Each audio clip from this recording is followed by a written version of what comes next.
Shalom saudaraku, selamat hari Minggu. Damai sejahtera atas hidup kita semua. Mari nikmati kebaikan Tuhan dimanapun saudara berada. Angkat suara dan puji Dia. Oh yeah, yeah, yeah. Mari terima kuasanya, haleluya. Let's go.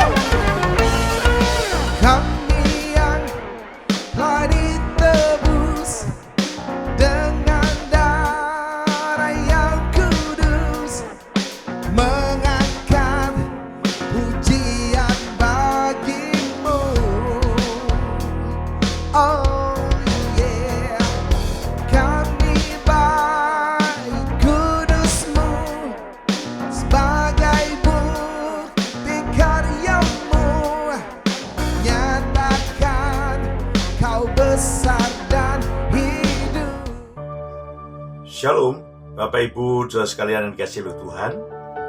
Hari ini kita bersyukur kepada Tuhan karena kita masih bisa beribadah sekalipun lewat online. Dan saya percaya Tuhan pun memberkati kita sekalian. Bagi Bapak Ibu saudara sekalian yang baru bergabung dengan kami pada hari ini mengikuti ibadah kami, mari jemaat Tuhan kita menyambut mereka. Selamat datang saudaraku yang dikasihi oleh Tuhan, bergabung bersama dengan kami beribadah pada hari ini. Saya percaya Tuhan Yesus memberkati Bapak Ibu saudara sekalian. Bila Bapak Ibu saudara sekalian membutuhkan pelayanan, kami siap untuk melayani. Karena itu hubungi hotline gereja kami yang tertera di layar kaca Anda, sehingga kami sekalian dapat melayani dengan baik. Hari ini adalah minggu pertama di bulan Februari ini. Kita akan bersama-sama juga mengikuti perjamuan kudus. Bagi Bapak Ibu sekalian yang tidak ada persiapan perjamuan kudus seperti yang disediakan atau disiapkan di gereja, Bapak Ibu saudara sekalian dapat menggantinya dengan roti tawar yang dipotong kecil-kecil, crackers yang mungkin dipotong juga kecil-kecil, atau roti yang lainnya yang kita dapat potong kecil-kecil. Bila tidak ada anggur, bisa diganti juga dengan teh manis atau air sirup yang rasanya anggur. Dan kita dapat mengikuti perjamuan kudus dengan hati yang percaya, dengan hati yang bersyukur kepada Tuhan, dan kita akan menerima penggenapan janji Tuhan dalam sakramen perjamuan kudus ini. Dan itu marilah kita bersama-sama memulai ibadah ini. Kita bangkit berdiri dan kita akan berdoa bersama-sama. Mari kita berdoa. Bapa kami di dalam surga, kami mengucap syukur pada hari ini. Kami masih bisa beribadah kepada Tuhan sekalipun secara online pada hari ini. Kami percaya Tuhan pun hadir di dalam rumah tangga kami masing-masing dan mencurahkan berkat bagi kami. Kami menyerahkan ibadah ini dari awal sampai pada akhirnya dalam pimpinan kuasa Roh Kudus. Kami berdoa untuk seluruh tim pelayanan pada hari ini. Tuhan urapi mereka dan Tuhan pakai mereka dengan luar biasa. Dan kami semuanya boleh menikmati persekutuan dengan Tuhan dalam ibadah ini. Bagi saudara Dave yang akan menjadi worship leader, Tuhan Engkau juga urapi hamba-Mu ini, sehingga setiap puji-pujian yang kami naikkan kepada Tuhan, Tuhan bersemayam di atas puji-pujian, dan Tuhan memberkati kami sekalian dengan berkat yang luar biasa. Kami berdoa secara khusus bagi hamba-Mu, Bapak Pendeta Amos Hosea, yang akan menyampaikan firman Tuhan dan melayani perjamuan kudus pada saat ini. Tuhan Engkau urapi hamba-Mu dan pakai hamba-Mu dengan luar biasa. Setiap firman yang diberitakan memberkati setiap jemaat yang mendengarkannya, sehingga kami semua yang mendengarkannya menerima anugerah Tuhan, berkat Tuhan yang luar biasa. Yang sakit disembuhkan, yang lemah dikuatkan, yang terikat dibebaskan, yang terbelenggu dilepaskan, bahkan yang berpikulan berat terima kelegaan, dan yang rusak pun dipulihkan oleh Tuhan. Mari Tuhan, Engkau hadir dalam ibadah kami ini dan memberkatinya. Jadilah dalam seluruh rangkaian ibadah ini dari awal sampai pada akhirnya sesuai dengan kehendak Bapa di surga dalam pimpinan kuasa Roh Kudus di dalam nama Tuhan Yesus Kristus. Haleluya, haleluya, amin. Haleluya. Shalom saudaraku. Selamat hari Minggu. Mari nikmati kebaikan Tuhan bersama-sama dengan pujian pengagungan di hadapan Allah kita. Dengan sukacita nikmati anugerahnya yang tak terbatas. Let's go. Are you ready? Come on. Nyanyikan pujian ini. Katakan, oh hari ini ku rasa bahagia berkumpul bersama saudara seiman. Oh Tuhan Yesus telah satukan kita tanpa memandang di antara kita. Come on. Bergandengan tangan dalam kasih, dalam satu hati, berjalan dalam terang kasih Tuhan. Katakan buat kiri kananmu, engkau saudaraku, kau saudaraku, tiada yang dapat memisahkan kita. Oh, oh, engkau sahabatku, kau saudaraku, tiada yang dapat memisahkan kita.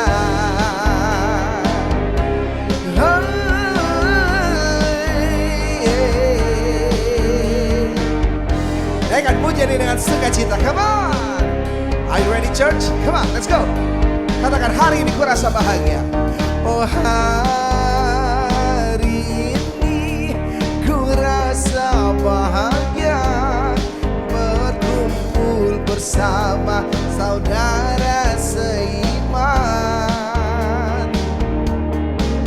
Oh Tuhan Yesus telah satukan kita tanpa memandang di antara kita.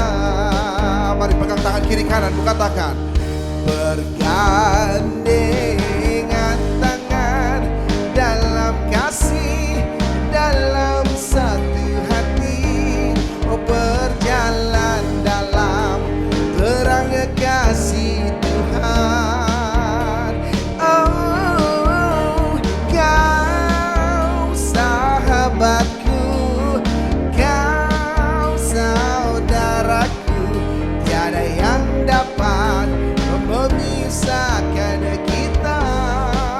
Oh, oh, oh, kau sahabatku, kau saudaraku, tiada yang dapat memisahkan kita. Haleluya.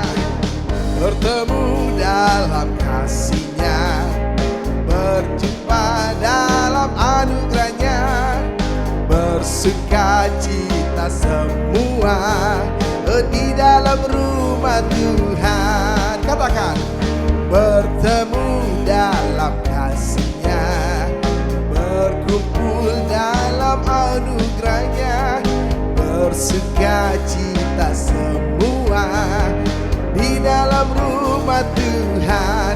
Oh, oh, oh, saudaraku dan saudariku, Tuhan cinta dan mengasihimu. Mari bersukacita semua, oh di dalam rumah Tuhan. Oh saudaraku dan saudariku, oh Tuhan cintai dan mengasihimu. Mari bersukacita semua, oh di dalam rumah Tuhan. Oh, oh saudaraku dan saudariku, Tuhan cintai dan mengasihimu. Mari bersukacita semua, rumah Tuhan. Oh mari bersuka cita semua, oh di dalam rumah Tuhan. Oh mari bersuka cita semua, oh di dalam rumah Tuhan. Oh, bersuka cita semua. Haleluya, yeah. Yang setuju mari berikan tepuk tangan kemuliaan bagi Allah kita. Haleluya, haleluya.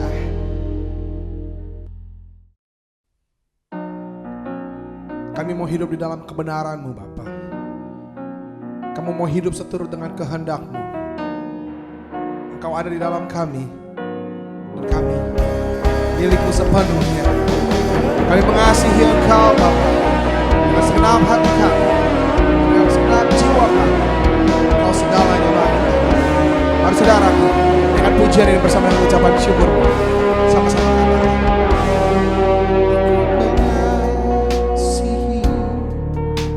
Engkau Tuhan dengan segenap hatiku, aku mengasihi Engkau Yesus dengan segenap jiwaku. Ku renungkan firman-Mu siang dan malam, ku pegang perintah-Mu dan ku lakukan. Engkau tahu ya Tuhan, tujuan hidupku hanyalah untuk menyenangkan hati-Mu.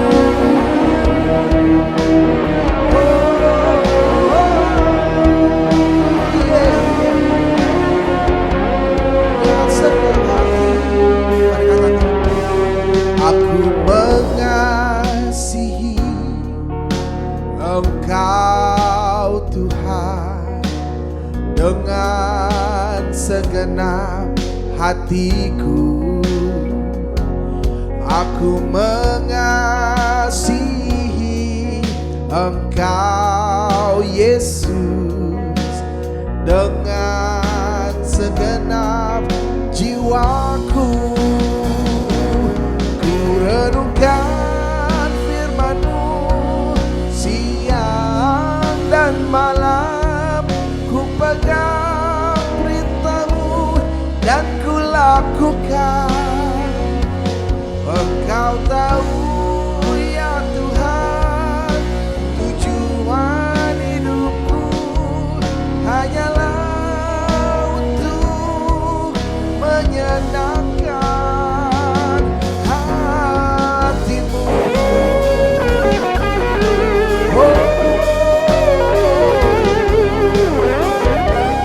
senangkan hati-Mu untuk selama-lamanya.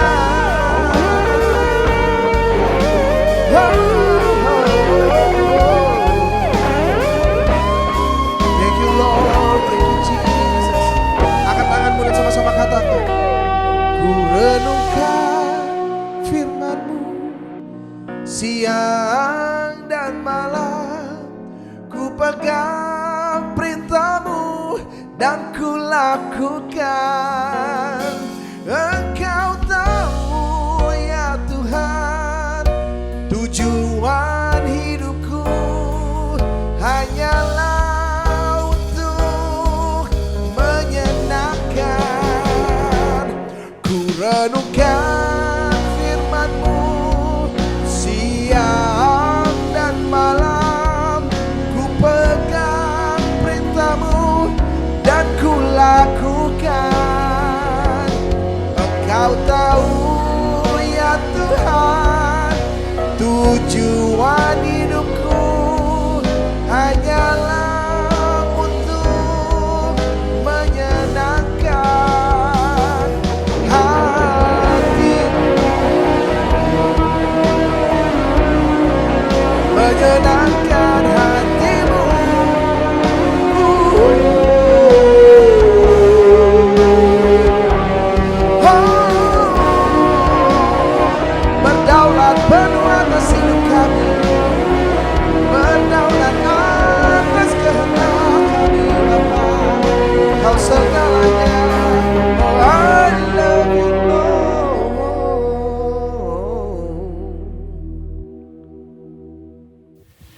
Kita berdoa untuk firman Tuhan. Bapa, kami bersyukur karena Engkau Tuhan yang tidak pernah meninggalkan kami. Engkau Tuhan yang mengetahui setiap pergumulan masalah yang dihadapi oleh jemaat-Mu. Saat ini Tuhan, biarlah Engkau berfirman, supaya firman Tuhan selalu menjadi pedoman, menjadi pelita, menjadi terang buat setiap langkah hidup kami. Kami percaya ketika kami mengaminkan firman Tuhan, kami percayakan firman Tuhan, kami hidup dalam firman Tuhan, kami melakukan firman Tuhan, maka kami yang lemah Tuhan kuatkan, kami yang sakit Tuhan sembuhkan, kami yang terikat Tuhan lepaskan, kami yang punya masalah kami percaya Tuhan memberikan kami kemampuan, kekuatan, kemenangan, mujizat menghadapi setiap persoalan dalam kehidupan kami. Pakai hamba-Mu dalam menyampaikan firman Tuhan, supaya apa yang hamba sampaikan adalah berasal dari Tuhan. Dalam nama Tuhan Yesus kami siap diberkati oleh firman-Mu. Haleluya. Yang percaya katakan bersama dengan saya, amin. Puji Tuhan. Tuhan berkati. Shalom. Berikan kemuliaan buat Tuhan kita. Silakan untuk Bapak sekalian. Saat ini kita masuki minggu pertama di bulan Februari. Nggak terasa kita sudah masuk di bulan yang kedua, saudara, di tahun ini, tahun 2021. Dan saudara lihat settingnya sudah agak sedikit berbeda. Kita mau suasana yang berbeda. Ya, ini settingnya di gedung gereja GB Ebenezer, Jalan Wahid Hasim 67. Puji Tuhan. Saya akan membagikan firman Tuhan dengan tema fellowship. Ya, kita berdoa saudara supaya setiap tema yang Tuhan berikan buat kita sungguh-sungguh menjadi jawaban buat setiap kita. Sungguh-sungguh menjadi tuntunan yang memberikan kita kekuatan. Saya selalu berdoa bersama dengan istri supaya setiap kali kami menyampaikan firman Tuhan, pesan Tuhan itu sungguh-sungguh membuat kita menjadi orang-orang percaya yang kuat dalam segala situasi. Firman Tuhan saya bacakan dalam Kisah Rasul pasal yang kedua ayat yang ke-42.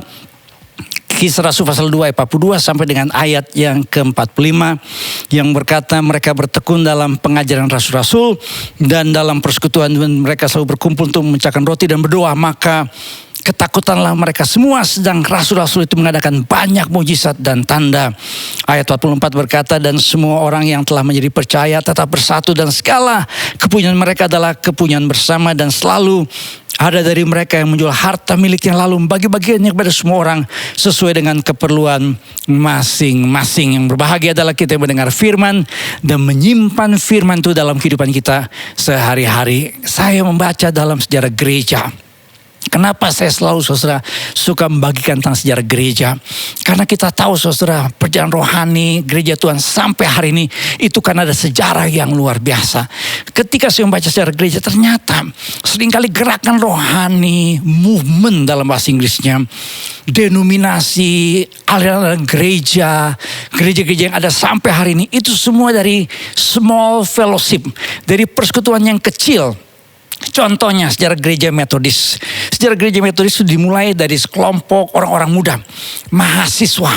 Makanya saya punya kerinduan saudara, kalau saudara saat ini termasuk kelompok orang muda atau dewasa muda, Tuhan sebenarnya mau memakai orang-orang muda dalam gerakan rohani. Saya baca gerakan rohani dari John Wesley dan kawan-kawannya. Ketika dia menjadi seorang mahasiswa dengan teman-temannya, membuat satu persekutuan doa, membuat yang namanya prayer fellowship, yang namanya holy club. Di dalam komunitas ini, di dalam fellowship ini, mereka selalu berdoa, mereka selalu membaca firman Tuhan, mereka selalu bersama-sama berkumpul. Dan akibatnya saudara, terjadi sesuatu yang luar biasa. Kita tahu lahir yang namanya gerakan kekudusan. Gerakan kekudusan dimulai oleh John Wesley, dan setelah itu John Wesley, Charles Wesley saudaranya, ada namanya George Whitefield. Ini pengkhotbah yang luar biasa. Saya pernah membaca sejarahnya John Wesley, George Whitefield. Mereka dipakai Tuhan dengan luar biasa. Ketika mereka melayani saudara, banyak jiwa yang bertobat. Padahal dimulai dari small fellowship, dari kelompok yang kecil. Saya membaca sejarah gereja atau gerakan Pentakosta. Gerakan Pentakosta dimulai dari Azusa Street Revival. Ada seorang hamba Tuhan yang namanya William Joseph Seymour. Ini hamba Tuhan bikin yang namanya persekutuan di Jalan Azusa nomor 312. Ini hanya dari berapa orang saja, dari small fellowship. Mereka sama-sama berdoa, mereka sama-sama belajar firman Tuhan, mereka sama-sama menyembah Tuhan. Dan apa yang terjadi saudara, kita tahu ada gerakan Pentakosta Dan lahirlah gereja Pentakosta yang sampai hari ini saudara ada di atas muka bumi ini. Demikian juga gerakan doa.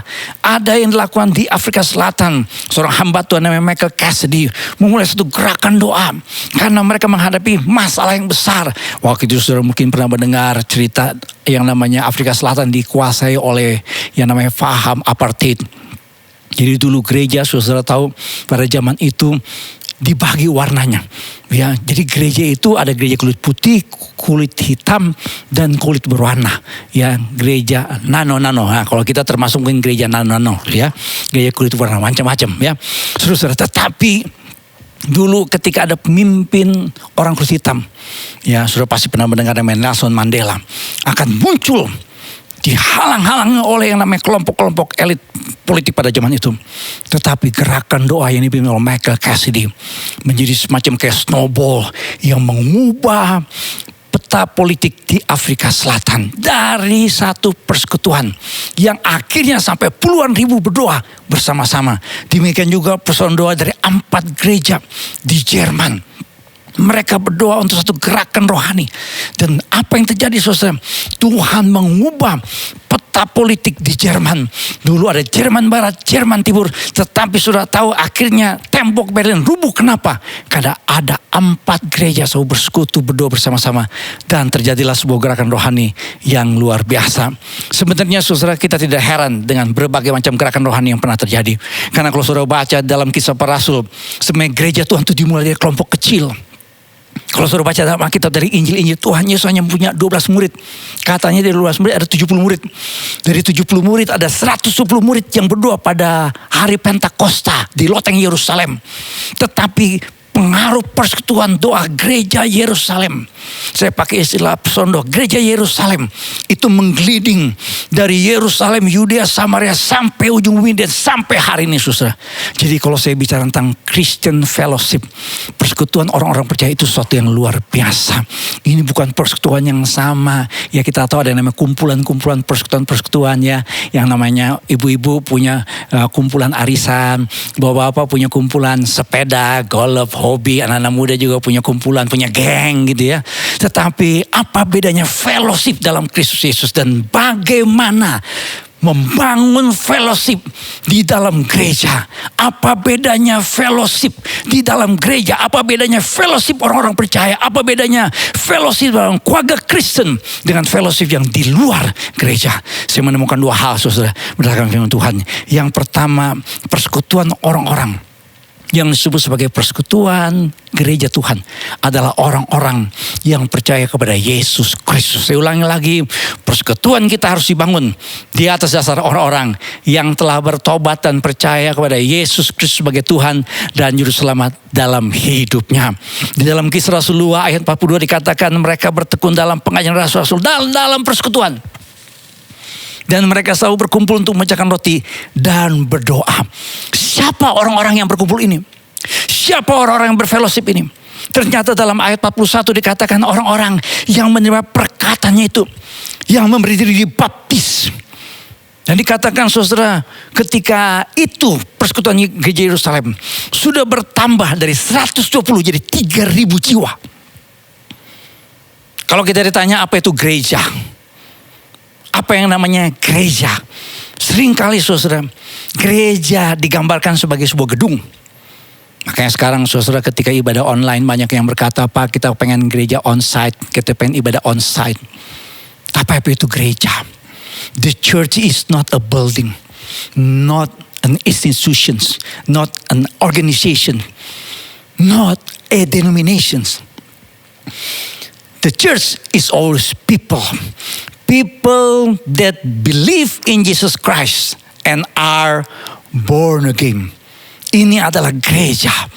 Gereja harus terdiri dari orang-orang yang sudah bertobat dan percaya pada Yesus Kristus.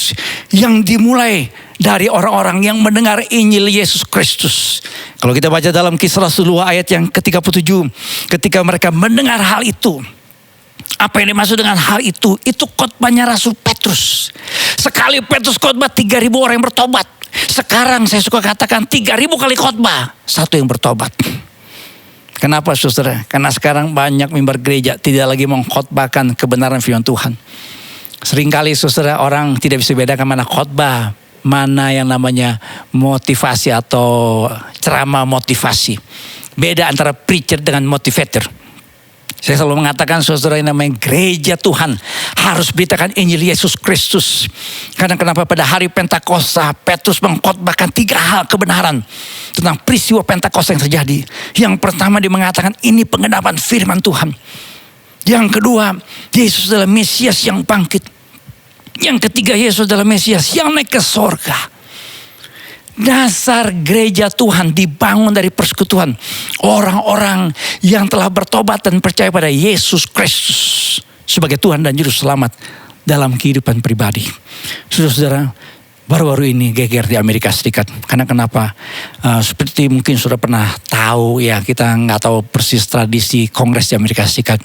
Seringkali ketika di awal tahun atau setelah terpilih seorang presiden ada yang namanya sidang Kongres. Dan selalu ditutup dengan doa. Dan ternyata menarik saudara. Kemarin ketika Kongres Amerika dimulai, ada doa yang dinaikkan oleh seorang yang katanya sebenarnya pendeta, namanya Emanuel Cleaver. Emanuel Cleaver, dia dari Partai Demokrat. Ini partai yang menang ya. Joe Biden kan dari Partai Demokrat. Ya, kalau Donald Trump dari Partai Republik. Saudara-saudara, dia diundang untuk ya semacam kayak doa di Kongres yang ke-117 dari Kongres Amerika Serikat. Tapi yang menarik apa? Yang menarik ketika dia berdoa ditutup ya ada ungkapan Amen and a woman. Oh, ada yang tanya sama saya. Ada yang kirim video ini sama saya. Saya cek saudara di internet dan betul, lagi geger, lagi dibicarakan. Karena kan biasanya kalau kita tutup doa dengan amen ya. Tapi dia amen and a woman. Jadi ternyata begini saudaranya. Nah, saudara supaya jangan bingung, saudara pegangan dulu ya. Ya, minum obat dulu ya. Supaya saudara jangan pusing ya. Begini saudara. Ya, Partai Demokrat itu kan partai liberal. Nah, saudara pasti tahu saudara yang namanya Joe Biden dan wakilnya itu kan selalu menyetujui yang namanya homoseksual, percaya sama yang lesbianisme, ya setuju dengan yang namanya aborsi. Ya makanya gereja-gereja konservatif di Amerika itu dukung sekali yang namanya Donald Trump.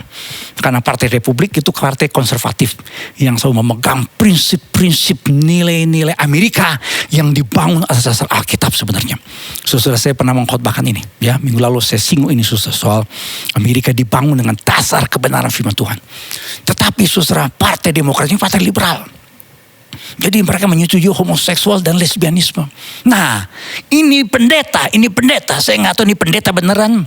Saya buka saudara ceritanya, dia juga sekolah teologi. Saya nggak tahu dia sekolah teologi benar atau sekolah teologi, saya nggak tahu. Jadi dia berkata amen itu men itu laki-laki. Jadi supaya persamaan gender seperti yang dipercaya oleh Partai Demokrat, dia mengatakan amen and a woman. Waduh, ya enggak. Ini pendeta mesti dibaptis lagi kali ya. Jadi dia meyakini saudara yang namanya persamaan gender, dipercaya namanya lesbianisme, dipercaya sama nama homoseksual saudara. Jadi doanya tutup dengan ini. Padahal amin, saudara tahu nggak artinya amin? Itu dari bahasa Ibrani yang artinya ya, yang artinya kebenaran. Kalau saudara berkata amin, jadi saudara percaya ini sebuah kepastian, certainty. Itu artinya amin. Jadi kalau saudara berkata Tuhan saya percaya, Tuhan telah menolong saya, dalam nama Tuhan Yesus saya percaya, amin. Pas saudara berkata amin atau amen bahasa Inggrisnya, amin ya, itu artinya saudara yakin, percaya, kepastian. Bukan semoga, karena semoga artinya semua mogok dan gagal. Saudara, kalau saudara lihat ini peta religious realignment among liberals. Saudara lihat saudara yang namanya kelompok liberal itu yang makin tinggi. Jadi Amerika Serikat sekarang saudara, gereja-gereja sekarang diwarnai yang namanya liberalisme. Mereka tidak lagi percaya pada firman Tuhan. Mereka tidak lagi percaya pada Injil Yesus Kristus. Makanya seorang hamba Tuhan namanya James Murray White, dia tulis buku, saya baca bukunya dalam versi bahasa Indonesia, Rethinking the Church. Gereja itu harus dipikirkan ulang. Ibarat komputer itu mesti di reset. Kenapa? Ada yang sesuatu yang salah. Sudah lihat kenapa gereja Yerusalem, persekutuan gereja Yerusalem menjadi gereja yang memberikan dampak besar. Yerusalem, Yudea, Samaria sampai ujung bumi. Sudah baca dalam Kisah Rasul, mulai dari Kisah Rasul pasal yang kedua ayat 36 sampai dengan Kisah Rasul pasal yang ke-8 ayat 34 ada pemberitaan Injil.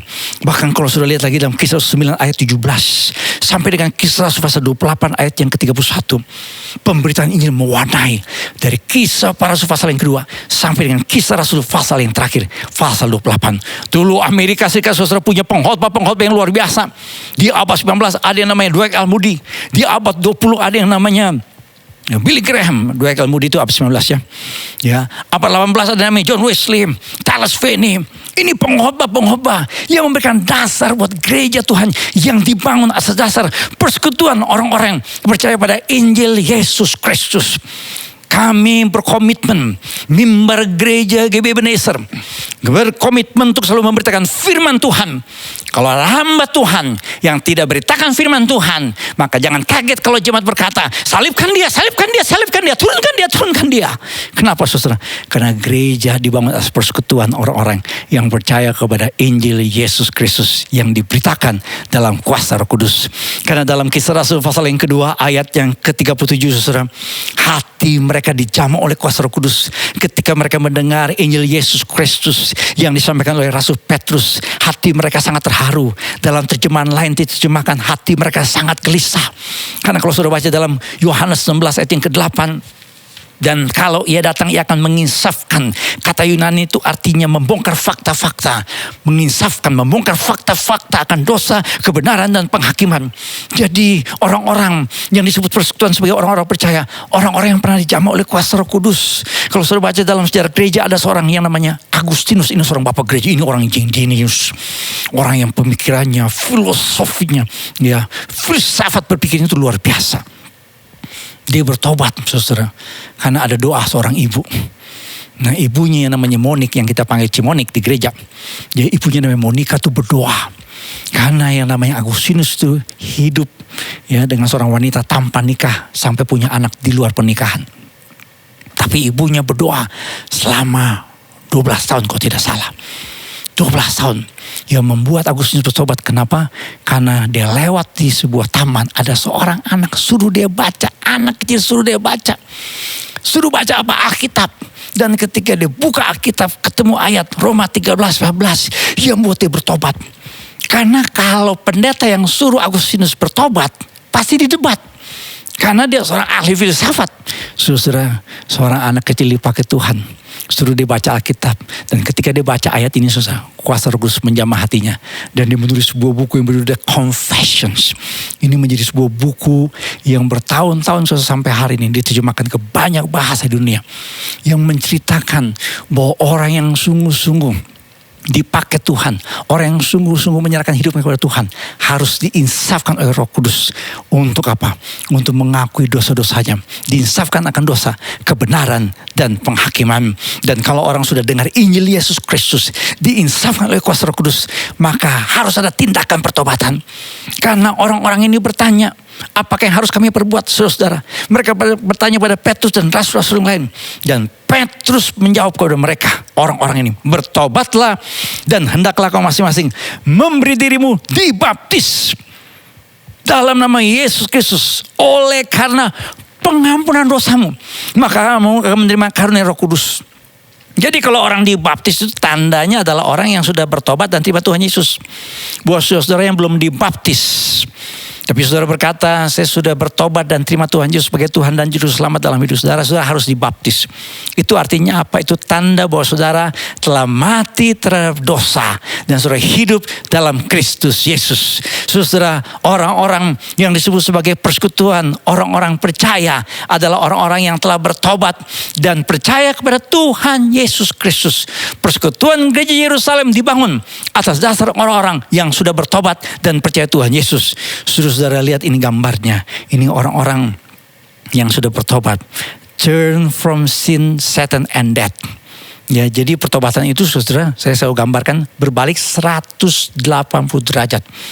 Ya, jadi kalau dia menuju timur, dia harus berbalik menuju barat. Kalau dia berjalan menuju utara, dia harus berjalan menuju selatan. Berbalik 180 derajat. Jangan 360 derajat ya. Kalau 360 derajat balik lagi ke sini. 180 derajat. Ya, jadi orang yang sudah bertobat, saudara, adalah orang yang dulu hidupnya untuk kebinasaan, tapi setelah bertobat dia hidup untuk kehidupan dalam Kristus Yesus. Dulu dia hidupnya diperbudak oleh namanya dosa, sekarang dia hidupnya dikuasai oleh firman Tuhan.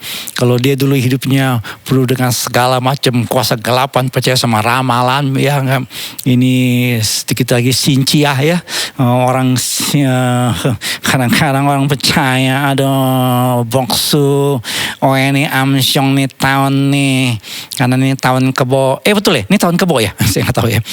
Ada pendeta muse ya, amsyong nih, karena ini sionya kambing, ya terus punya bini, sionya macan, maka dicakar-cakar jadi kambing guling ya, gitu. Dulu percaya sama yang begini-begini. Tapi sekarang percaya kepada janji Tuhan, janji kemenangan, janji berkat, janji masa depan yang penuh dengan pengharapan. Haleluya, puji Tuhan. Saudara, Kaisar Konstantin dalam sejarah membuat yang namanya kekristenan menjadi agama negara. Tetapi sudah tahu dampak keputusan Kaisar Konstantin, orang-orang yang sudah bertobat dan belum bertobat bercampur. Dan sudah tahu sejak itu yang namanya gereja Tuhan mengalami satu masalah. Persekutuan orang-orang percaya harus dibangun atas dasar apa? Orang-orang yang bertobat dan terima Tuhan Yesus sebagai Tuhan dan Juru Selamat dalam hidupnya. Saudara mesti lihat mengapa saudara menjadi orang Kristen. Ada yang namanya Kristen biologis, itu Kristen keturunan. Tapi ada Kristen yang disebut Kristen pertobatan. Nah, saudara, kalau saudara lahir sebagai orang Kristen dan saudara otomatis ikut keyakinan orang tua, saudara bisa punya kemungkinan saudara Kristen biologis karena keturunan.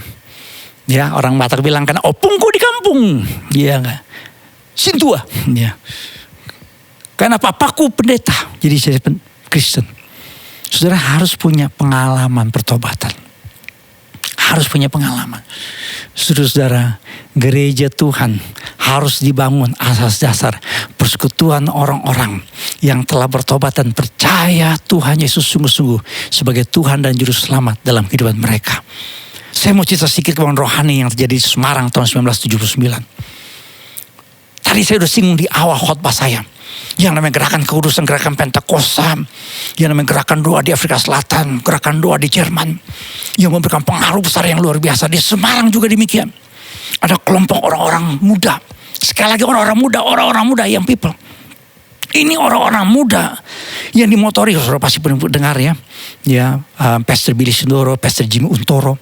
Mereka ini orang-orang muda yang menggerakkan orang-orang muda yang ada di Semarang.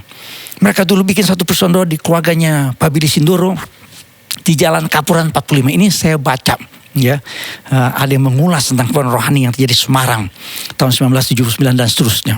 Makanya sekarang gereja-gereja besar banyak dibangun di Semarang. Kenapa? Karena dimulai saudara dari kelompok orang-orang yang percaya. Saudara-saudara, bagaimana saudara kita membangun persatuan dalam Kristus? Tadi kita menemukan yang ada gerakan kekudusan, gerakan Pentakosta, gerakan jadi di Afrika Selatan, gerakan yang terjadi saudara di Jerman, gerakan jadi di Semarang. Itu dimulai saudara dari kelompok orang-orang yang telah bertobat dan percaya Tuhan Yesus. Bagaimana kita membangun persatuan dalam Kristus? Saudara, gereja harus melakukan 3T. Nah, sekarang kan pemerintah punya tugas 3T. Testing, tracing, dan treatment. Maksudnya apa nih? Maksudnya adalah apa? Gereja Tuhan harus melakukan yang namanya testing, tracing, dan treatment. Gereja Tuhan harus menilai jemaat yang dalam gereja ini sudah bertobat dan terima Tuhan Yesus apa enggak. Karena mohon maaf di gereja ada banyak orang namanya Matius, Markus, Lukas, Yohanes, Kisah Rasul, Roma, Wahyu, Nugroho, Daniel, Abednego, Sadrak, Mesak, Abednego. Tapi dia belum bertobat dan terima Tuhan Yesus. Ini yang seringkali yang jadi masalah. Ini yang seringkali gereja Tuhan tidak berkembang. Kenapa tidak ada namanya revival? Kenapa ada orang yang berkata, Pak, kok kayaknya rohani saya kering? kok kayaknya Pak saya gak tertarik sama baca firman Tuhan. Ada orang tua berkata, Pak kenapa anak saya Pak gak mau lagi ke gereja? Kenapa Pak anak saya Pak tidak lagi mau baca Alkitab? Kenapa ada seorang istri berkata, Pak suami saya Pak, kami berdua diberkati di gereja. Tapi akhirnya suami saya itu tinggalkan Tuhan Yesus. Coba bikin 3T ya di dalam keluarga kita. Saudara yang berpacaran saat ini, tanya pacar saudara. Bikin 3T ya, testing dia. Tanya kisah-kisah dalam Alkitab. Tanya sama dia perbedaan Wahyu sama yang namanya Tesalonika. Bedanya apa? Wahyu dimulai dengan W, Tesalonika dimulai dengan T. Enggak begitu saudara ya. Gereja harus memastikan bahwa persekutuan kita adalah orang-orang yang terdiri dari orang-orang yang sudah bertobat dan terima Tuhan Yesus sebagai Tuhan dan Juru Selamat dalam hidup kita. Maka kita akan melihat ada sesuatu yang luar biasa, yang ajaib, yang besar dan dahsyat yang sudah kerjakan di dalam kehidupan kita. Yang percaya katakan amin. Puji Tuhan. Haleluya. Yang kedua saudara, persekutuan dalam gereja harus dibangun saudara. Persekutuan orang-orang yang bersatu dalam Kristus Yesus. Bagaimana kita membangun persekutuan dalam Kristus? Harus ada namanya unity. Baca ayat 44 dan 45. Dan semua orang yang telah menjadi percaya telah bersatu dan segala kepunyaan mereka adalah kepunyaan bersama. Dan selalu ada dari mereka yang menjual harta miliknya lalu membagi-baginya kepada semua orang sesuai dengan keperluan masing-masing. Nah, kalau saudara sering mendengar ungkapan saya, gereja Yerusalem, gereja mula-mula itu punya prinsip milikmu, milikku, milikmu. Gereja Yerusalem punya prinsip milikmu, milikmu, milikmu. Apa saudara? Milikmu, milikku, milikmu. Ya, gereja zaman sekarang milikmu, milikmu, milikku, milikku, ya milikku gitu ya. Bahkan yang lebih parah milikmu, milikku, milikku gitu ya. Saudara, sudah lihat nggak dalam Kisah Rasul pasal yang kelima? Pernah baca nggak kasus Ananias dan Safira? Ya, saudara mesti baca Kisah Rasul 5 ayat 11. Di mana Ananias dan Safira, ini suami istri, mereka kompak ngebohongin Rasul Petrus. Nah, apa yang terjadi saudara? Mereka mati. Ini menarik saudara. Saya coba cari saudara pembahasannya. Mengapa Ananias dan Safira bohongin Petrus pada waktu itu mati? Pak, kok mati sekarang Pak? Nggak ada yang mati begitu. Ya, mati rohani minimal. Saudara, kenapa? Karena pada waktu itu persekutuan gereja Yerusalem yang dibangun oleh kebenaran firman Tuhan dinyatakan di dalam unity, kesatuan. Milikmu, milikku, milikmu. Tapi Ananias dan Safira, mereka tidak seperti jemaat yang lain yang menjual, tadi Alkitab katakan mereka menjual harta miliknya lalu bagi-baginya pada semua orang sesuai dengan keperluan masing-masing. Tapi Ananias dan Safira tidak demikian. Dia menahan sebagian. Saya tidak akan bahas lebih lanjut saudara. Tetapi saya berani mengatakan bahwa kenapa ada kematian Ananias dan Safira. Itu menjadi sebuah pembelajaran. Bahwa gereja Tuhan harus dibangun atas dasar kesatuan. Unity. Apa artinya fellowship? Dari kata Yunani koinonia, kainos. Kainos itu artinya common, umum. Yang diterjemahkan persekutuan yang intim, akrab, kebersamaan, mengambil bagian. Secara umum diterjemahkan sejumlah orang yang berkumpul untuk mendapatkan manfaat bersama disatukan oleh suatu kepentingan bersama. Tetapi arti dari fellowship itu sebenarnya adalah mengambil kebagian, kebersamaan. Ini penting. Gereja Tuhan, persekutuan orang-orang percaya harus dibangun atas dasar unity, kesatuan. Hasil survei gereja di Amerika Serikat, setiap satu anggota baru harus mempunyai paling sedikit 7 orang teman baru yang akrab di gereja dalam waktu 6 bulan pertama. Jadi gereja memerlukan yang namanya fellowship. Kenapa orang tinggalkan semua jemaat? Karena dia merasa kalau dia gak datang, gak ada yang peduli. Gak ada yang care sama dia. Nah ini penting saudara. Karena gereja zaman sekarang kadang-kadang terlalu besar. Gereja Yerusalem ada namanya ibadah di bait Allah. Ini jumlah yang besar. Tapi mereka ibadah di rumah-rumah. Ini jumlah yang kecil. Yang besar itu mungkin satu arah. Dipimpin oleh seorang imam. Tapi ketika mereka beribadah di rumah-rumah. Kalau saudara baca baik-baik Kisah Rasul pasal yang kedua. Mulai ayat yang ke-41 sampai 47. Mereka sangat akrab. Mereka sangat intim. Itu persekutuannya. Sekarang ditemukan saudara oleh banyak hamba Tuhan. Kalau saudara tahu salah satu gereja terbesar di Amerika Serikat, gembalanya adalah Reverend Rick Warren. Rick Warren mengatakan gereja harus selalu bertambah besar. Itu bicara tentang hari Minggu, di mana banyak orang berkumpul untuk menyembah Tuhan. Tetapi juga gereja harus bertambah kecil. Ini bicara tentang komunitas kelompok sel. Dan pada waktu yang bersamaan. Jadi artinya apa? Seperti gereja Yerusalem. Ada ibadah di bait Allah dalam jumlah besar. Tapi ada ibadah di rumah-rumah dalam jumlah kecil. Saudara baca juga bagaimana Yonggi Cho.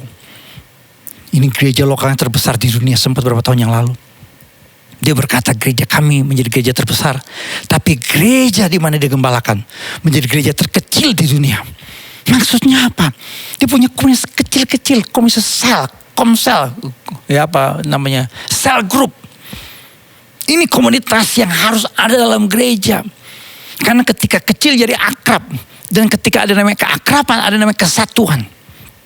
Di dalam gereja sudah temukan harus ada 8 kualitas yang harus ada. 8 kualitas karakteristik dalam gereja. Sudah lihat yang nomor 8. Ada namanya loving relationships. Di dalam gereja sudah mesti kenal satu yang lain.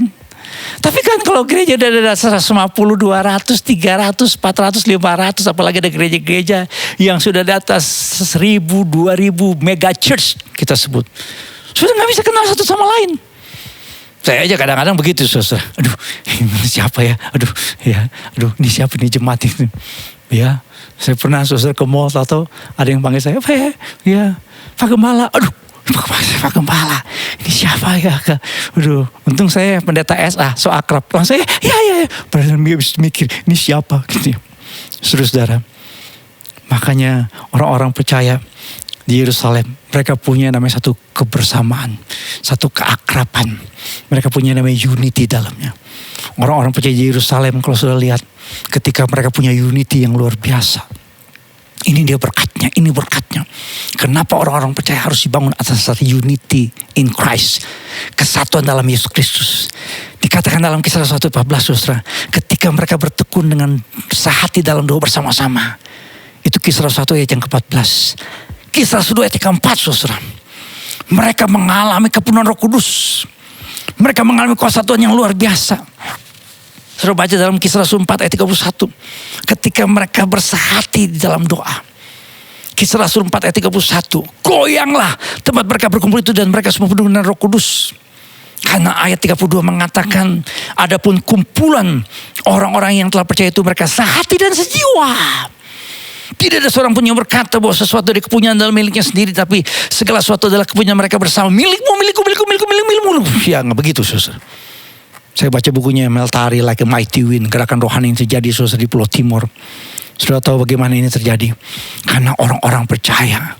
Sekali lagi saudara. Dimulai dari kumpulan. Yang disebut dengan small group. Small community. Small fellowship. Tetapi menghasilkan gerakan rohani yang luar biasa. Kalau saudara saat ini mungkin. Dalam keluarga. Mungkin hanya 2 orang saja yang sungguh-sungguh percaya. Tapi 2 orang ini berdoa sungguh-sungguh buat keluarga besar saudara. Saudara kan jangan kaget kalau saudara akan melihat bagaimana keluarga besar saudara dilawat di jamaat Tuhan dengan luar biasa. Kalau saudara saat ini di kantor, ada yang berkata sama saya, Pak di kantor kami hanya 5 orang Pak yang disebut sebagai orang percaya, orang Kristen, anak Tuhan. Tapi 5 anak Tuhan ini kalau sungguh-sungguh bertobat dan percaya Tuhan Yesus sebagai Tuhan dan Juru Selamat dalam hidupnya. Ada unity. Wah luar biasa. Saya mau cerita saudara. Saya pernah khotbah di sebuah kantor perusahaan. Tapi saya gak mau terlalu spesifik. Ini perusahaan di bidang yang termasuk 10 besar di Indonesia. Termasuk 10 besar di Indonesia. Yang buat saya kaget. Saya diundang di acara Natal. Itu ownernya. Pemegang sahamnya. Salah satu pemegang saham terbesarnya. Bukan orang Kristen. Dia hadir di ibadah Natal itu. Saya khotbah. Selesai ibadah Natal, ada makan-makan. Dan ketika makan-makan, waktu itu bikinnya di restoran. Ya di restoran ya. Kalau Natalnya memang beda saudara ya. Saya kalau mau khotbah Natal, apalagi dibilang Pak habis itu ada makan-makan. Saya puasa 3 hari 3 malam ya. Pas khotbah jadi lemas ya. Nah saudara, selesai ya ibadah Natal. Tapi begini saudara, ketika saya khotbah, itu pemilik perusahaan, pemegang saham, sepanjang saya khotbah, dia perhatikan terus, saudara, menyimak apa yang saya sampaikan. Pas makan-makan satu meja kami, diminta bahan khotbah saya. Waduh, surprise saya surprise. Sampai ya pimpinan board of director yang juga ikut makan semua melongo. Diminta bahan khotbah saya, saudara. Dan ternyata setelah itu saya dengar kesaksiannya luar biasa. Itu karena direksinya anak Tuhan. Dia cerita. Wah, dia cerita pokoknya menarik. Ketika dia masuk di kantor itu, waduh ya, karena bosnya bukan Kristen, dia harus begini begitu. Tapi dia mulai dengan anak Tuhan, small group, doa. Bosnya setiap kali lewat, lagi mereka berdoa, cuma ngintip. Tetapi saudara, waktu itu, ini direksinya yang ngomong sama saya. Dia bilang, dulu kami tuh urutannya yang ke-70 berapa gitu. Pokoknya bukan 10 besar. Tapi puji Tuhan, lama-lama makin diberkati. Dan dia sebagai seorang direksi, bosnya, ownernya lihat bagaimana dia mimpin perusahaan. Sampai punya pabrik lagi, tambah lagi. Luar biasa, saudara. Ya, itu artinya apa? Ketika anak-anak Tuhan sama-sama berdoa. Mungkin saudara saat ini punya kantor, punya usaha, lagi dalam keadaan menurut suami istri. Ya, suami istri dengar baik-baik. Harus bikin yang namanya fellowship. Kan saya selalu katakan dari gereja, orang percaya suami istri itu become one flesh. Ya, Alkitab berkata kalau seorang suami tidak menghormati istri sebagai kaum yang lebih lemah, doanya terhalang. Maksudnya apa? Persekutuan di dalam doa suami istri harus dibangun atas dasar unity. Haleluya, puji Tuhan. Mari saya akan perlihatkan kepada saudara bagaimana kita bangun persekutuan yang satukan dalam Kristus. Lihat gambar ini, saudara. Saya selalu perlihatkan gambar ini. Kalau yang sebelah kiri the self-centered life, maka jangan harap ada yang namanya mujizat dalam doa saudara. Jangan harap persekutuan saudara diberkati Tuhan. Jangan harap gereja Tuhan bisa berdampak kalau bentuknya the self-centered life. Tetapi lihat saudara sebelah kanan, the Christ directed life. Kristus yang bertakhta di hati. Kristus yang menguasai hidup kita. Kalau suami selalu menjadikan Kristus yang bertakhta di hati, istri juga demikian. Saudara, pengurus gereja, aktivis gereja, hamba-hamba Tuhan, kita sebagai orang-orang percaya selalu menjadikan Kristus yang bertakhta di hati kita. Maka ketika kita berdoa bersama, kita berdoa bersekutu bersama, kita berdoa dan menyembah Tuhan bersama, saudara akan melihat ada sebuah gerakan rohani yang luar biasa. Ada kuasa Tuhan yang bekerja dengan ajaib. Ada lawatan Tuhan yang kita alami dalam kehidupan kita. Yang percaya katakan amin. Oh, berikan kemuliaan buat Tuhan kita. Puji Tuhan. Haleluya. Bagaimana kita membangun persekutuan dalam Kristus Yesus? Harus berdasarkan orang-orang yang percaya kepada Yesus Kristus, telah bertobat dan sungguh-sungguh menjadikan Kristus sebagai Tuhan dan Juru Selamat dalam kehidupannya.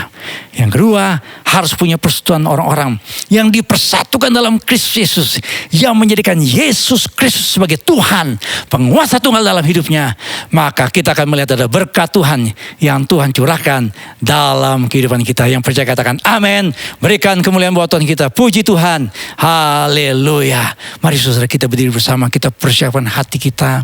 Nanti kita akan menerima perjamuan kudus. Perjamuan kudus juga melambangkan bahwa kita adalah satu bagian komunitas orang-orang percaya yang dipersatukan di dalam tubuh Kristus. Mari kita persiapkan hati kita.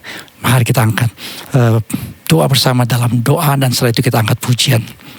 Bapa, kami berdoa Tuhan buat jemaat Tuhan yang saat ini mempersiapkan hati untuk perjamuan kudus. Biarlah ini bukan sebuah tradisi kebiasaan yang kami lakukan, tetapi Tuhan kami berdoa, biarlah setiap kami Tuhan sungguh-sungguh menjadikan Yesus Kristus sebagai Tuhan dan Juru Selamat dalam kehidupan kami.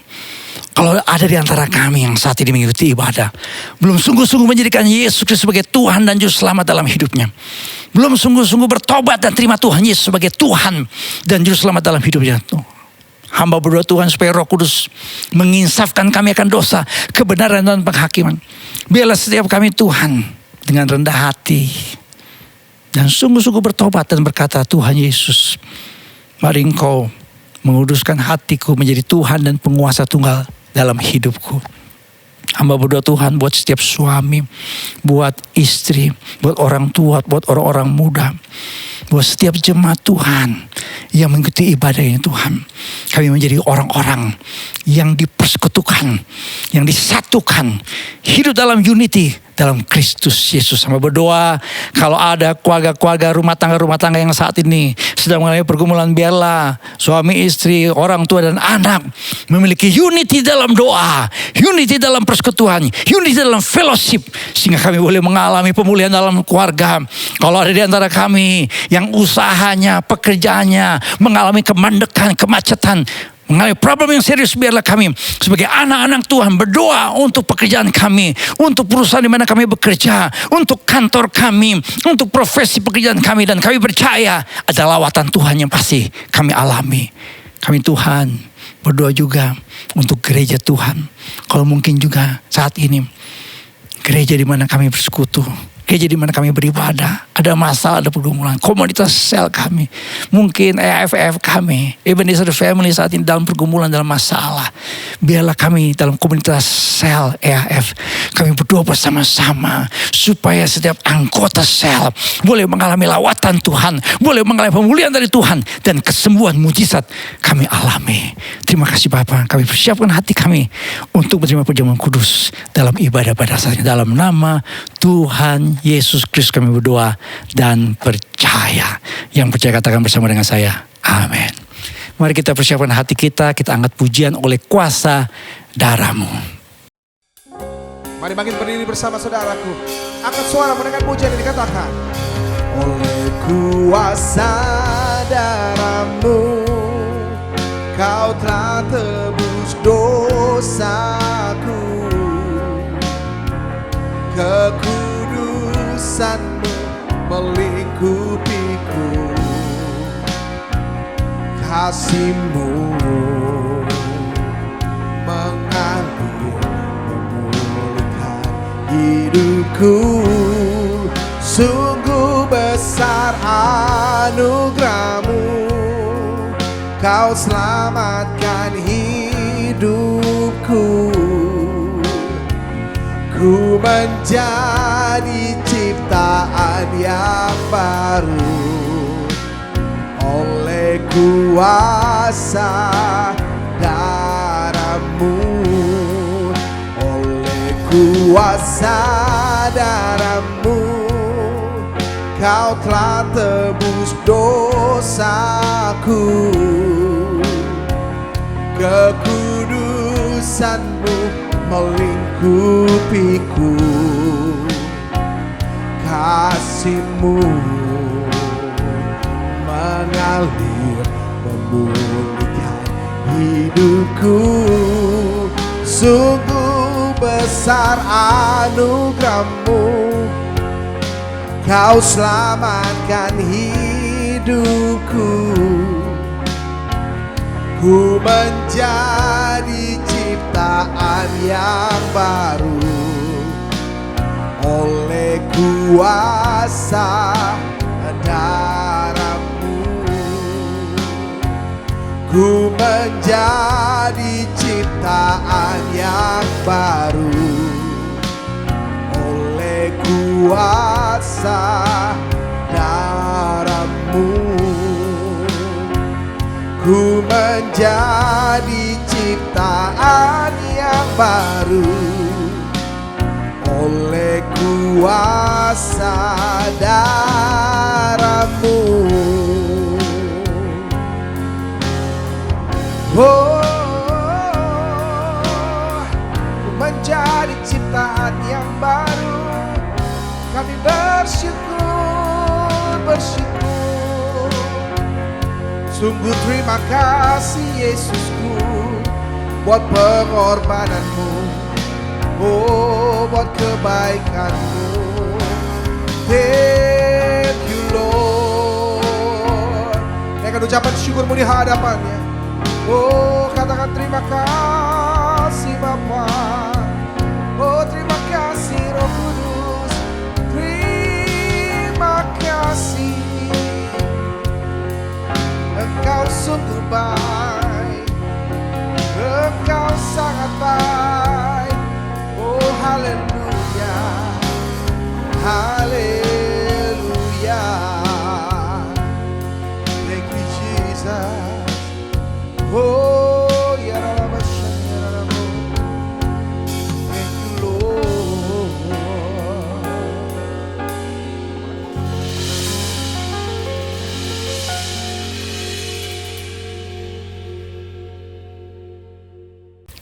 Puji Tuhan, kalau saudara telah memegang roti di tangan kanan saudara, mari saudara sekalian dengarkan firman Tuhan. Sebab apa yang telah kuteruskan kepadamu telah kuterima dari Tuhan. Yaitu Tuhan Yesus pada malam waktu ia diserahkan mengambil roti. Dan sudah itu ia mengucap syukur atasnya.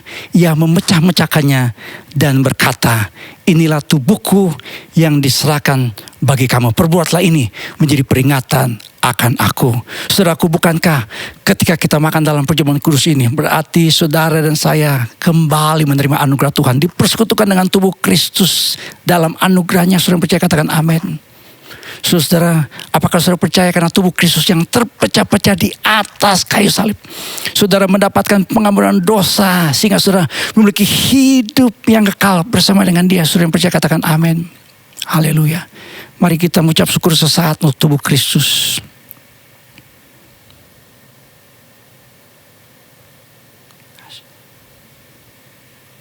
Mari kita makan bersama-sama dengan iman dalam nama Tuhan Yesus Kristus.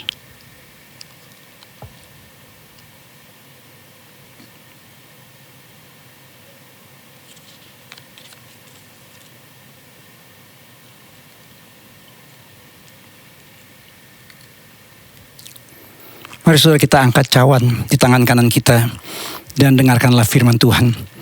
Demikian juga yang mengambil cawan sudah makan lalu berkata, cawan ini adalah perjanjian baru yang dimeteraikan oleh darahku. Perbuatlah ini setiap kali kamu minumnya menjadi peringatan akan aku. Saudaraku, bukankah ketika kita minumnya dalam perjamuan kudus dalam ibadah ini berarti saudara dan saya berkesempatan kembali bersekutu dengan darah Kristus dan di dalam anugerahnya? Saudara percaya, katakan amin. Saudaraku, apakah saudara percaya karena darah Yesus Kristus yang tercurah di atas kayu salib, seluruh dosa kita telah disucikan sehingga kita menjadi ahli waris dari kerajaan sorga? Saudara percaya, katakan amin. Puji Tuhan. Mari kita mengucap syukur saat untuk darah Kristus.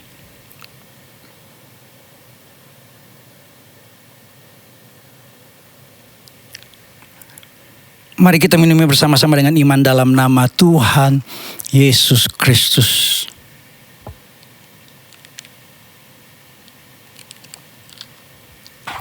Puji Tuhan, puji Tuhan. Mari angkat tangan saudara. Kita mengucap syukur untuk tubuh dan darah Kristus yang telah melayakan kita, yang telah menyucikan kita, yang telah menyembuhkan kita, yang telah menguatkan kita. Terima kasih Bapa, terima kasih Tuhan.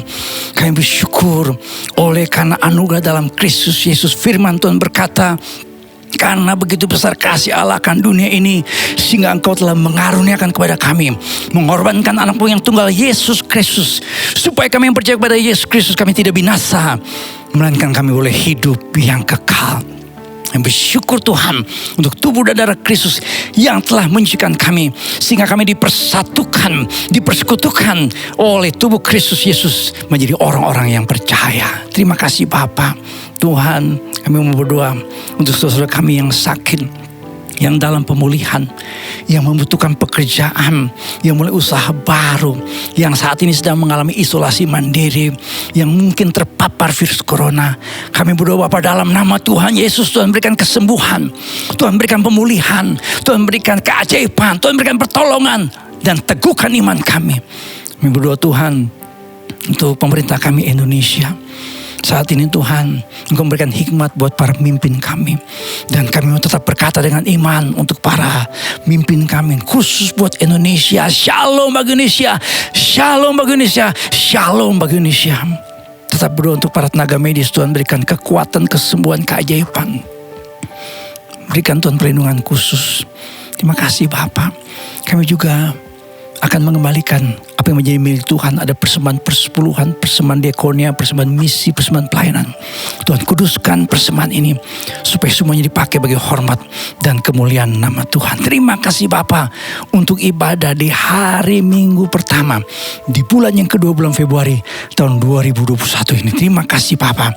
Terpuji nama Tuhan kekal untuk selama-lamanya. Mari jemaat Tuhan, kita akan mengakhiri ibadah ini. Angkat tangan saudara. Kita percaya setiap tangan yang terangkat, kita dipersatukan, dipersekutukan dengan tubuh Kristus. Kita dibimbing oleh Tuhan, diberikan kekuatan oleh kuasa Tuhan yang ajaib. Aminkan kalimat-kalimat berkat ini supaya digenapi dalam kehidupan saudara. Diberkatilah keluarga saudara, diberkatilah usaha dan pekerjaan saudara, diberkatilah pertumbuhan iman saudara, diberkatilah kesehatan saudara, dan diberkatilah masa depan hidup saudara. Saudara kasih dalam Tuhan, terimalah berkat Tuhan, kasih karunia dari Tuhan Yesus Kristus, kasih Allah Bapa, persekutuan pimpinan dan pengurapan Roh Kudus menyertai saudara-saudara sekalian dari sekarang sampai selama-lamanya. Haleluya. Yang percaya katakan bersama dengan saya, amin, amin, amin. Berikan kemuliaan buat Tuhan kita. Puji Tuhan. Tuhan memberkati. Bapak Ibu sekalian, kita masih tetap beribadah dengan dua format yang seperti ini. Jadi ada ibadah yang bisa diakses dari jam 6 pagi.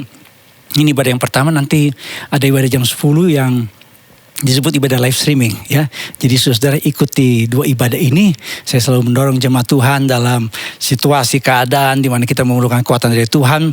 Saya mendorong jemaat Tuhan ikuti ibadah dengan setia, dengan penuh komitmen. Buat orang tua juga, anak-anak kita ada ibadah jam 9 juga, jam 9 ya. Ini buat anak kita, cucu-cucu kita supaya mereka juga tetap menerima firman Tuhan ya. Orang-orang muda jam 3 sore ya, ibadah MP, ada ibadah jam 3 ya. Ini siapa yang melayani nih? Jam 3 sore ya. Nah, jadi pokoknya orang-orang muda jam 3 sore ada ibadah buat orang-orang muda. Puji Tuhan. Nah, 13 Februari itu ada ibadah khusus. Jadi jam 10 pagi itu FWS, dan jam 3 sore itu ibadah yang profesional. Ya, nanti ada tayangannya, sudah bisa lihat. Jadi jam 10 pagi ya, tanggal 13 itu FWF punya special service. Pendeta Hengkiso dengan pendeta Silvaniso, ini suami istri yang khusus melayani untuk pelayanan keluarga, bagus sekali ya. Saya mendorong suami istri, keluarga-keluarga ikuti ya. Kalau saudara pagi nggak bisa ya, itu rekamannya masih bisa lihat ya. Saudara pasti diberkati. Nah, orang-orang muda nanti Raditya Olwan dan Joan dan istrinya, dan pendeta Joel dengan istrinya Pendeta Jun akan melayani yang profesional ini di Zoom ya. Nah, ini linknya, saudara nanti bisa lihat linknya. Linknya saudara bisa akses, dan ini nggak bayar. Tapi saudara kayaknya mesti tahu bagaimana pakai yang namanya Zoom itu ya. Tinggal akses saja. Ini bukan di YouTube, tetapi saudara di Zoom. Puji Tuhan saudara, kita berdoa supaya di bulan Februari ini kita boleh mengalami pertolongan Tuhan, lawatan Tuhan yang luar biasa. Dan tetap ikuti protokol kesehatan pemerintah. Ya, sekarang 5M+1. M yang pertama, selalu pakai masker. M yang kedua, selalu mencuci tangan, air mengalir, dan selalu menjaga jarak, mengurangi mobilitas, menjauhi kerumunan, dan meningkatkan imun dan iman. Tuhan memberkati. Shalom. Have a blessed Sunday. Amen. Walau kondisi dan keadaan kami tidak memungkinkan kami untuk mengucap syukur, tapi kami tetap memilih untuk mengucap syukur, sebab kami punya Allah yang baik, Allah yang setia, Allah yang perkasa, dulu, sekarang, dan sampai selama-lamanya. Haleluya. Oh yeah. Mari saudara bertepuk tangan dengan sukacita di hadapan Allah kita, dengan pujian pengagungan bagi Dia. Are you ready? Come on. Sing with me. Biar bumi akan berlalu, biar bulan tak bercahaya lagi, biar langit akan bergoncang, matahari tak bersinar lagi, tetapi Tuhan Yesusku tak pernah ingkar janji. Semua yang difirmankannya pasti akan digenapi. Biar bumi akan berlalu, biar bulan tak bercahaya lagi, biar langit akan bergoncang, matahari tak bersinar lagi, tetapi Tuhan Yesusku tak pernah ingkar janji. Semua yang difirmankannya pasti akan digenapi. Shalalalalala, aku cinta Yesus. La la la la la la la la, Yesus cinta saya.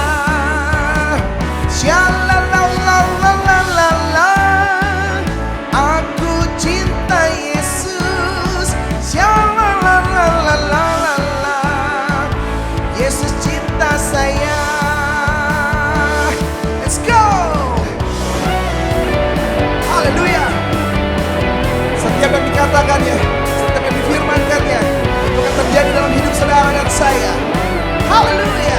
Mari dengan ucapan syukurmu, dengan pujian ini katakan, biar bumi akan berlalu, biar bulan tak bercahaya lagi, biar langit akan bergoncang, matahari tak bersinar lagi, tetapi Tuhan Yesusku tak pernah ingkar janji.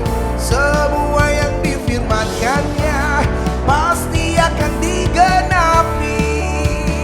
Shalalalalala, aku cinta Yesus. Shalalalalala, Yesus cinta saya.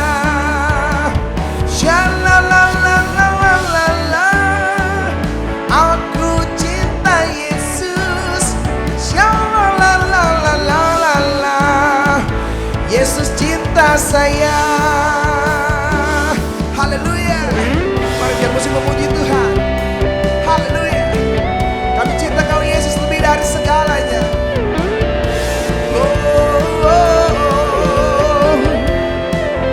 Kami bersyukur punya Allah yang begitu baik. Kami bersyukur kami kepunyaan